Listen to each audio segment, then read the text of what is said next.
when you come in as a kid, you should be taught this is Everton. Right? And I'm also convinced that we need to have a really good work ethic first. And I think it really does come down to the identity of what an Everton player is. Definitely, yeah. And definitely. I think nobody knows at this moment in time what an Everton player should look like. So I think the first thing is you go, This is what it should look like, what everything you're saying. This is what it is. These are our things. And the next manager we'll get will not come in and disrupt everything. He will come in and he will work to this philosophy. And we have people that work for that philosophy. Because at the moment, we brought in Sam Allardyce, whose philosophy was maybe on the moon compared to Everton. Yeah. Right? Yeah. And he said, when he came in, I will save you from relegation. Now, a proper, ambitious winner would have said, I'm going to try and get you to Europe. Yeah.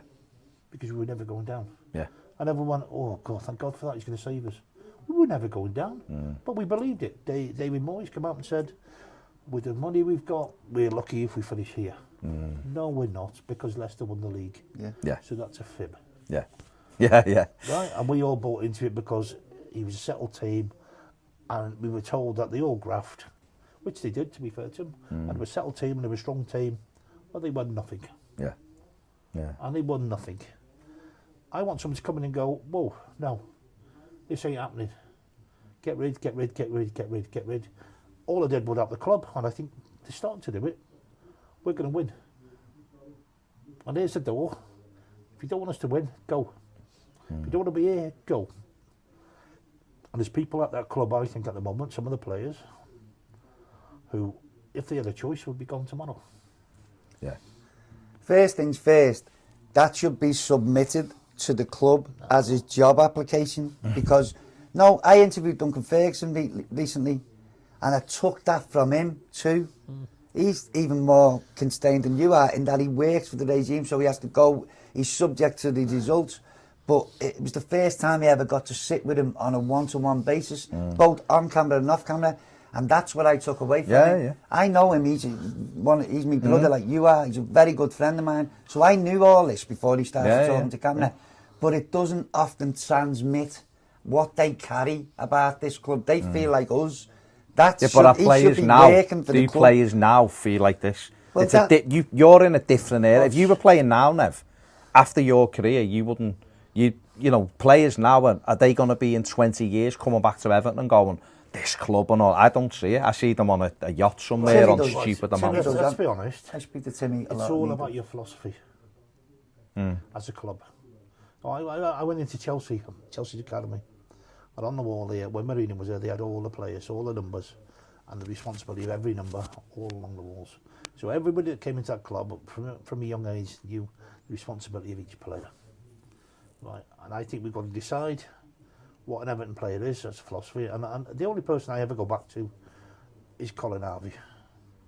And when I think of an Everton player, I think of Colin Harvey. Yeah. Wouldn't speak to you if you lost in the five side. Wouldn't speak to you if you lost in head tennis. I tell you, if we ever had a toss up for the kick off when you lost that, he wouldn't speak to you. Right? Could he play? Oh yeah. Yeah. Oh yeah. Could he dig? He could dig. Yeah. Was he class? He was class. Yeah. Did he know what the club meant? Yeah, he knew what the club meant. So for me, an Everton player is Colin Harvey. So there's Colin. Right, let's have Colin there. All Colin's strengths are there. That's what one Everton player to be. Right, here's the academy.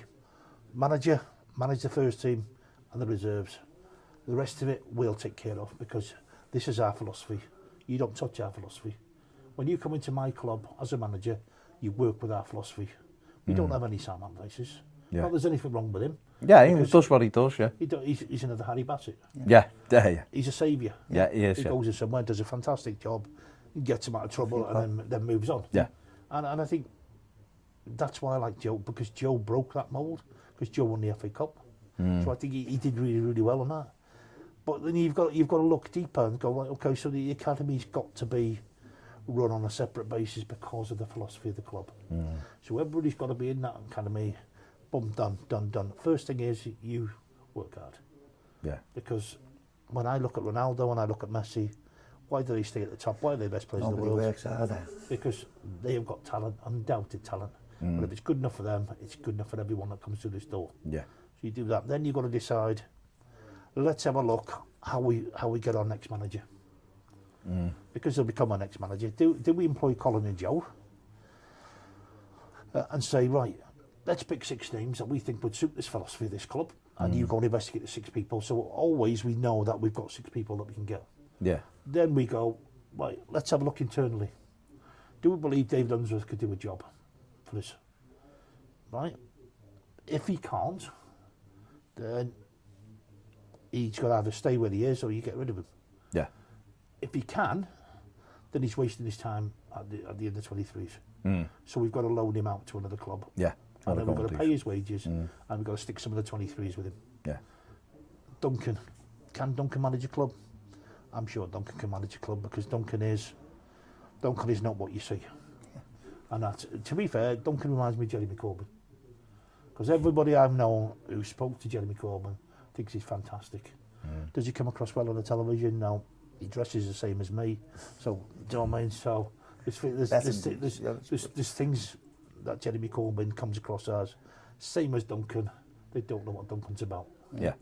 Duncan could do the job. And the question you should be asking about Duncan is not what does he do during the week, is what he's allowed to do during the week. Yeah. And they're 2 different questions. Yeah. And I keep hearing people going on about Duncan going, but he's not doing this, he's not doing that. But you're assuming he's allowed to be doing it. Yeah, true. And sometimes what appears on the outside might not be going on the inside. And I look at Unzi and I'm thinking, right, Unzi, 23s, they win everything, but we've won nothing. So you're doing a great job with them 23s. Why are you getting to 23s and not in the first team? If you're not 17 or 18 around the first team squad, bin the lot. Yeah. Bin everybody that can't get to the first team 17, 18, because it's a waste of time. Not that they're not nice lads, not that anything like that. You've got to go. Right, Unzi, if we think you're going to be the next manager or you've got a chance to be a manager, up you go, mate. I'd like to see him and Duncan out to a different country. Yeah. Make some good contacts in countries. We pay his wages. We give him some players, and let's see if you're successful. And let's give you a couple of years out there, and then we'll see if we bring you back. But you have Colin, or you have Joe, or you have somebody who's a mentor. Yeah, yeah. So they've got someone to go back to. So you promote from within if you can, but then you've also got looking out for the next 6, because things change quite quickly. But you've got to know the background, because everything is about recruitment. Then you look at the recruitment of the players. What's the first thing Everton should be looking at? Is this fella a winner? No, bin him. Do you sign him is he a winner? His mentality's got to be he wants to be a winner. If he's not, why are you signing him? You don't sign anybody who's not going to come here and want to win. You know, look at Delphi, he comes in, he wants to win. And hopefully he's going to upset everybody in that way. Because every one of our team upset everybody else. They would not let you have an easy ride any day of the week, never mind the matches. You will.